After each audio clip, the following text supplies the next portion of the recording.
Bonjour et bienvenue. Aujourd'hui, on va s'intéresser à une machine absolument fascinante, une qu'on utilise tous les jours sans même y penser, notre propre corps. C'est une mécanique d'une complexité incroyable qui, pour fonctionner, a besoin de carburant et de pièces qui travaillent en parfaite harmonie. Alors, comment ça marche, au juste? C'est une question qu'on ne se pose pas souvent, et pourtant, c'est la base de tout.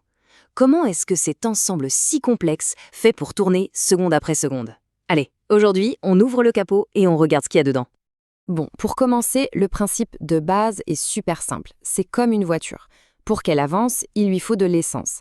Eh bien, pour notre corps, c'est pareil. Notre carburant, c'est la nourriture. C'est ça qui nous donne l'énergie pour bouger, pour penser, bref, pour vivre. Alors, voilà le programme de notre petite visite guidée. On va suivre 4 grandes étapes. D'abord, on va suivre le voyage des aliments. Ensuite, on verra comment on fait le plein d'air. Puis, on découvrira le service de livraison interne, qui est juste bluffant. Et on finira par la station de nettoyage. C'est parti pour le tour du propriétaire. Première étape de notre voyage, l'usine qui transforme le carburant. On l'appelle aussi l'appareil digestif. C'est vraiment ici que tout ce qu'on mange est décomposé, trié et transformé en énergie prête à l'emploi. Et ce parcours, c'est une véritable chaîne de montage. Tout commence dans la bouche, les dents mâchent, écrasent, et la salive commence déjà le travail chimique. Ensuite, hop, ça descend par l'œsophage, un simple tube de transport qui mène à l'estomac. Là, c'est le grand malaxeur. Tout est brassé, mélangé à de l'acide, jusqu'à devenir une sorte de bouillie. Et c'est là que le travail de précision commence, dans l'intestin grêle, où les nutriments les plus importants sont absorbés. Le gros intestin, lui, s'occupe de récupérer l'eau, un peu comme une station de recyclage. Et à la fin, tout ce qui n'est pas utile est simplement évacué. Et attention, petite info hallucinante sur l'intestin grêle. Sa taille, 7 mètres. Oui, oui, 7 mètres de long. C'est plus qu'une grosse voiture. On pourrait se demander pourquoi il est si long. Eh bien, la raison est simple. Ça permet d'avoir une surface de contact énorme avec la nourriture pour être sûr de ne rater aucune miette de nutriments. C'est d'une efficacité redoutable. On continue. Le carburant, c'est bien, mais tout seul, ça ne suffit pas. Pour libérer l'énergie, il faut ce qu'on appelle un comburant. Pour notre machine, ce comburant, c'est l'air. Alors bienvenue dans la station d'air de notre corps. La mission de l'appareil respiratoire est claire, nette et surtout absolument vitale. Il doit fournir à notre machine un gaz essentiel, l'oxygène. Sans oxygène, pas de combustion possible et donc pas d'énergie. Et le circuit de l'air, c'est un va-et-vient qui ne s'arrête jamais. On inspire, l'air rentre, il descend par la trachée et arrive dans les poumons. C'est là, au plus profond de ces deux grosses éponges, que l'échange magique se produit. L'oxygène passe dans le sang.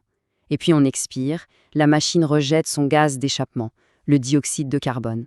C'est aussi simple que ça, mais ça se répète des milliers de fois par jour. Parfait.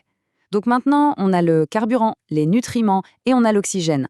La question c'est comment on fait pour livrer tout ça à chaque cellule de notre corps?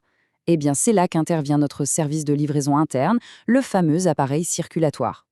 Ce système repose sur 2 éléments principaux. D'abord, il y a le moteur, la pièce maîtresse, le cœur. C'est une pompe musculaire surpuissante et infatigable qui bat environ 100 000 fois par jour. Et puis, il y a tout le réseau routier, les vaisseaux sanguins. On parle de dizaines de milliers de kilomètres de route, de quoi faire plusieurs fois le tour de la Terre. Et ce réseau va absolument partout. Et ce réseau, il fonctionne à double sens. C'est très bien fait. D'un côté, il y a les artères. Ce sont les grandes autoroutes qui partent du cœur pour livrer le sang tout propre, plein d'oxygène et de nutriments à tout le monde. Et de l'autre côté, il y a les veines. C'est le réseau qui fait le chemin inverse. Il récupère le sang sale, celui qui est chargé en déchets, et il le ramène vers les centres de traitement. Forcément, toute cette activité, ça produit des déchets. Heureusement, notre machine est super bien équipée. Elle a sa propre station de nettoyage, ultra performante, pour que tout reste propre. C'est l'appareil urinaire. Le processus est d'une efficacité folle. Imaginez un peu.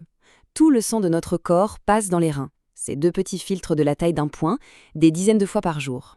Ils font le tri, ils gardent ce qui est bon, ils extraient les déchets et les transforment en urine.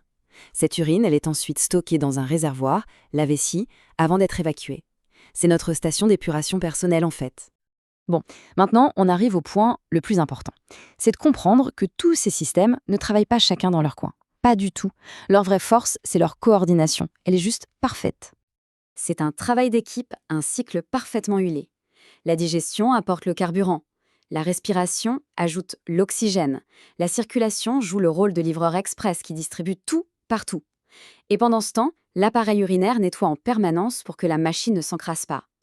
Chaque système a besoin des autres. C'est une synergie totale, 24 heures sur 24. Alors, la question finale, c'est comment on fait pour entretenir cette mécanique de précision? Eh bien, la réponse est assez directe. Prendre soin de son corps, c'est manger équilibré, boire beaucoup d'eau et faire de l'exercice pour que cette merveilleuse machine reste en bonne santé. Autrement dit, il faut lui donner le bon carburant, bien la lubrifier avec de l'eau et la décrasser régulièrement avec de l'activité. Le message final est donc un appel à l'action. Chacun de nous est aux commandes d'une machine qui est tout simplement incroyable. Et au fond, la vraie question, ce n'est pas tant de savoir comment elle fonctionne, mais plutôt de savoir ce qu'on peut faire chaque jour pour l'aider à fonctionner au top de ses capacités.